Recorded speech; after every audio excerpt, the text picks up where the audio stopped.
Good morning, everyone.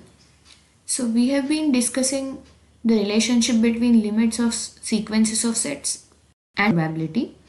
So, we did discuss that if we have a monotone sequence of sets, then probability of the limit is same as limit of the probability. Okay. So, today we are going to continue with that. So, it is known as continuity theorem for probability measure.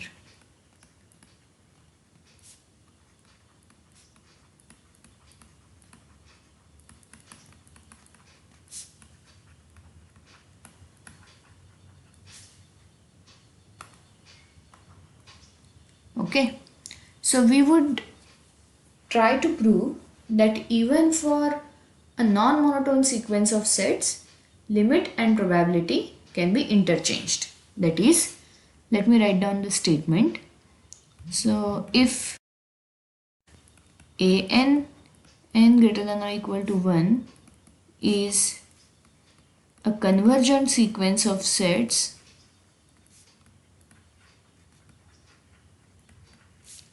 okay, if n greater than or equal to 1 is a convergent sequence of sets, then limit n going to infinity, probability of an is same as probability of limit n going to infinity an.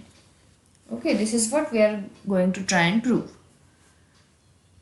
That is, limit and probability can be interchanged.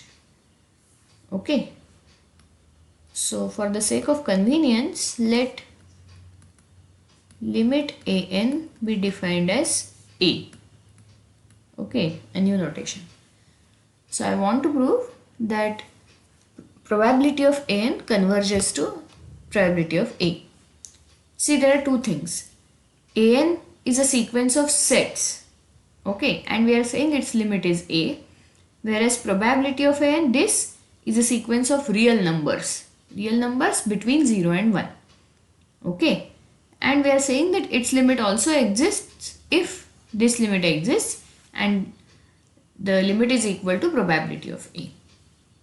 Okay, so let us try to list down what all we know. We know that if we have a monotone sequence of sets, then limit and probability can be interchanged. We did that in the last lecture. Okay. So how to bring in monotone sets here? Because I know something about monotone sets and I need to use it here. So how to bring in monotone sets? Okay.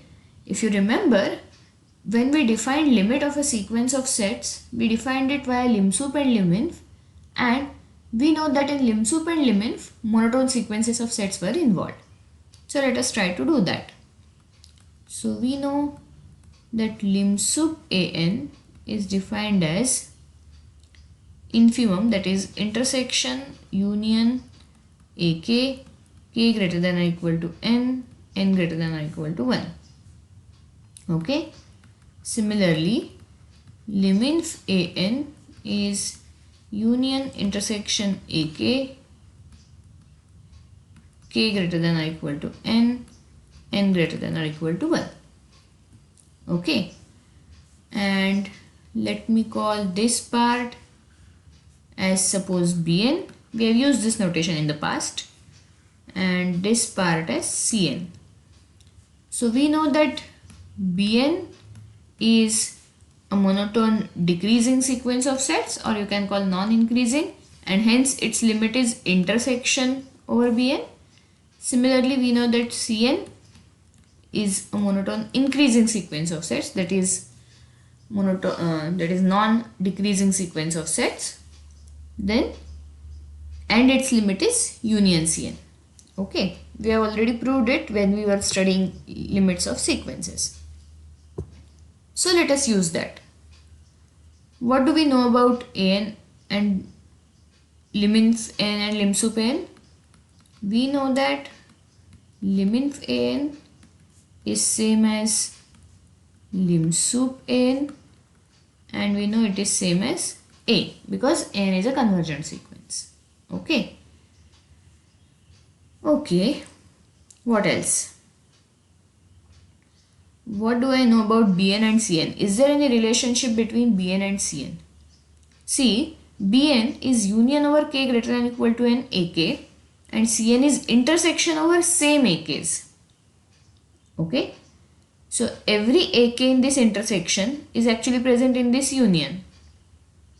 Okay, what I know is intersection ak, k greater than or equal to n, would be subset of an, because intersection is subset of every set involved in that intersection, so in particular an. And I also know that an would be subset of union of ak, k greater than or equal to n, because you are adding things to n. So n is already there, and now you are adding n plus 1, n plus 2, and so on. Okay, so what I know is Cn is subset of an and is subset of Bn. Okay, following so far?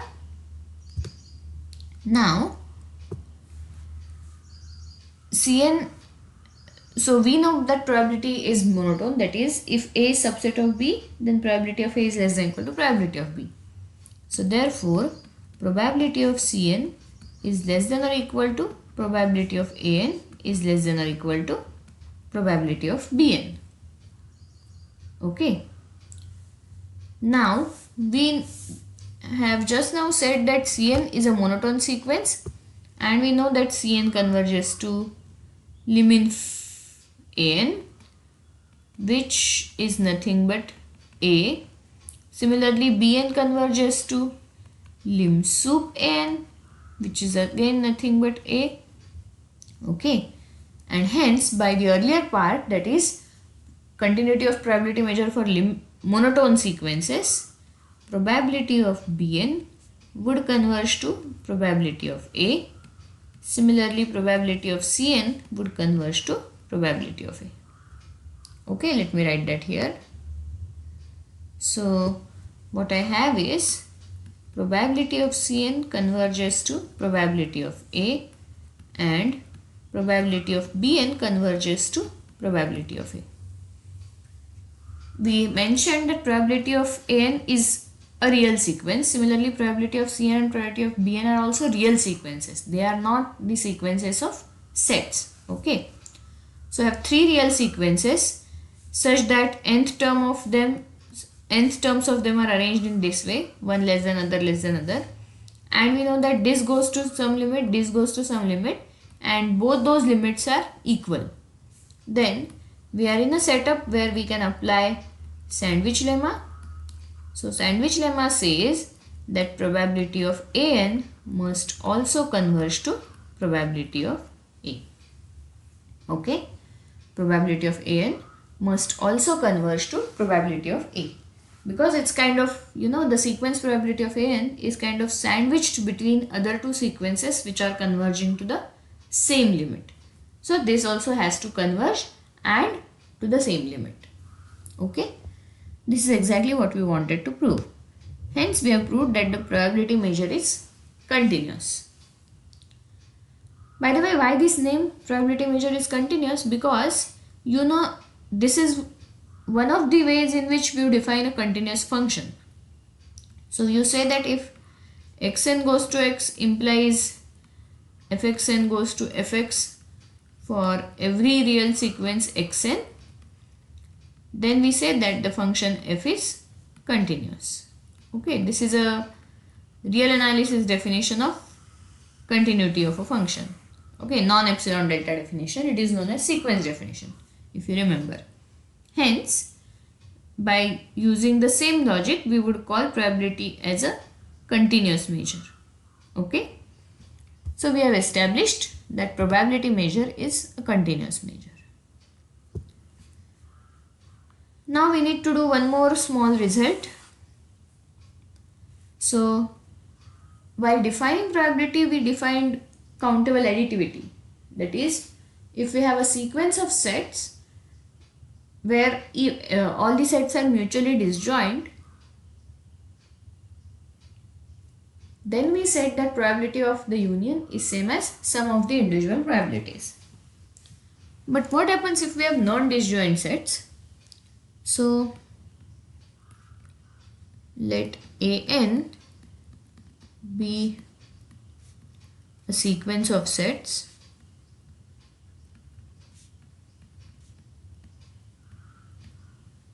now we don't know whether an's are disjoint or not.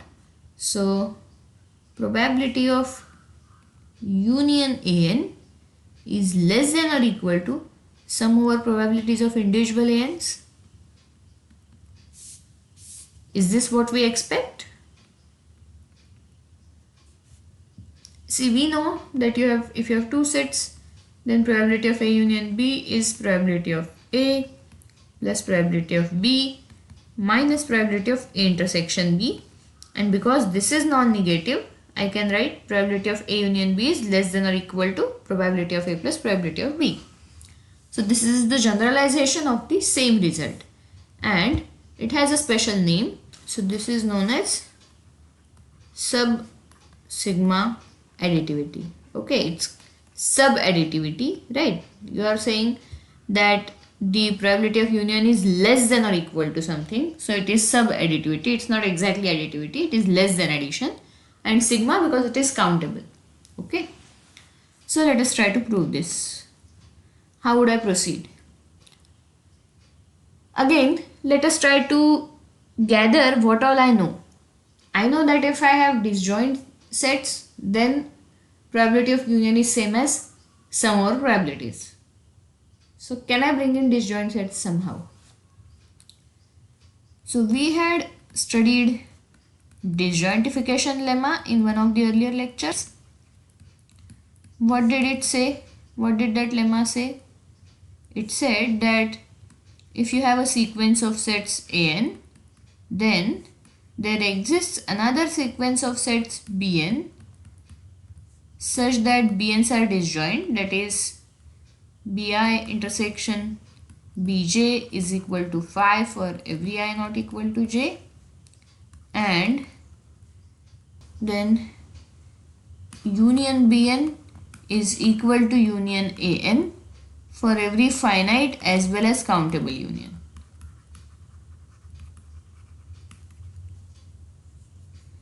Okay, and if you consider individual bi's and ai's, then we knew that bn was defined as an intersected with a1 an minus 1 complement, an minus 2 complement, a1 complement. Hence every bn was subset of an. Okay,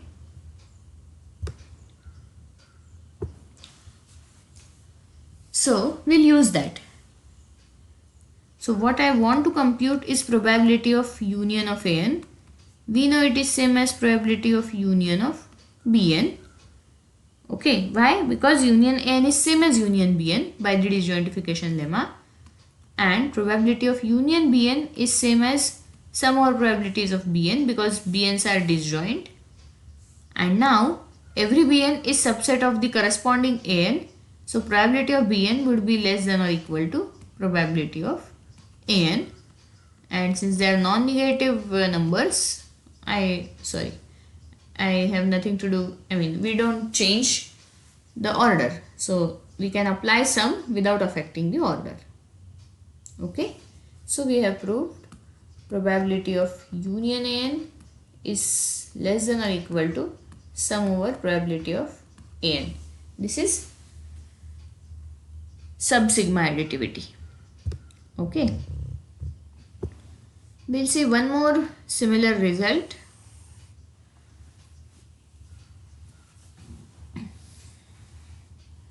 So that result is again related to lim-ins and lim-sups.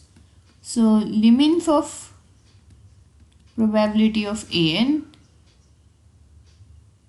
and probability of lim-inf of an. Is there any relationship between them? Similarly, lim-sup of probability of an and probability of lim-sup an. Is there any relationship between these? So basically we want to see is there any relationship between all these four numbers. Okay. So lim-inf probability of n, probability of lim-inf n, lim-sup probability of n, and probability of lim-sup n. let us try to check. What can I write about probability of liminf an? So probability of liminf an would be probability of, let us write down definition of liminf. It is union intersection ak, k greater than or equal to 1, k greater than or equal to n greater than or equal to 1. Okay. Now what do I know about this? I know that this is same as probability of union. This part we were calling as Cn. Okay. N greater than or equal to 1. Okay. So if I call this as Cn, then I know that these are increasing and hence this is the limit. So union Cn is actually limit of Cn. Okay. So I can say that this is same as limit of probability of individual Cn. Okay. I can say that this is same as limit of probability of individual Cn. Okay. What next? I need to somehow bring in liminf. Okay. So I know that limit exists. So limit is same as liminf and limsup. So this can be limit of probability of Cn can also be written as liminf of probability of Cn. Okay. And we know from this definition that Cn is subset of An for every n, because Cn is An intersection with something. So this I can say is less than or equal to liminf of probability of An. Okay. So what I have is probability of liminf of An is same as, is less than or equal to liminf of probability of An, but this would hold only if I know that if xn is less than or equal to yn, then liminf xn is less than or equal to liminf yn. Do I know that? That is the question. So in real numbers, in real sequences, do I know this result? So let us try to see. What I have is xn is less than or equal to yn, and how do you define liminf xn in real line? Liminf xn in real sequences is defined as supremum over infimum over xk, k greater than or equal to n greater than or equal to 1. Similarly, liminf yn will be defined as supremum over n greater than or equal to 1, infimum over k greater than or equal to n, yk. So I know xk is less than or equal to yk. Then can I say that infimum xk is also less than or equal to infimum yk? Every xk is less than or equal to yk. So I will say xk is, so this is true for every k. Okay. So x1 is less than or equal to y1, x2 is less than or equal to y2, and so on. So I have one set x1, x2 and so on. I have another set y1, y2 and so on, where we know that x1 is less than y1, x2 is less than y2. So can I say that infimum over this left hand side set is less than or equal to infimum over the right hand side set? Okay. What happens if it is not? So if suppose I claim that infimum over xi's is greater than infimum over yi's, then what would happen? So infimum over xi's is suppose somewhere here, infimum over xi's, and we are claiming that infimum over yi's is suppose somewhere here. Now what does it mean? This is infimum over xi's, means all xi's are lying here. Okay. Now we are saying infimum over yi is this. So this is the largest lower bound for yi. So no other number larger than this can be a lower bound. So infimum xi we say cannot be a lower bound for yi because it is a number larger than infimum yi, right? Infimum is the largest. Infimum means what? GLB. It is easier to understand that way. So this is greatest lower bound for yi. So any other number which is larger than that cannot be a lower bound for yi. What does it mean? It means that there is at least one y out here. So say yk. Whereas all xi's are here. So xk is somewhere here. So it would mean yk is less than xk, which is not true. Okay. Therefore, infimum over xk is less than or equal to infimum over yk. Okay. And now, can we say same thing about supremum? So, let us try.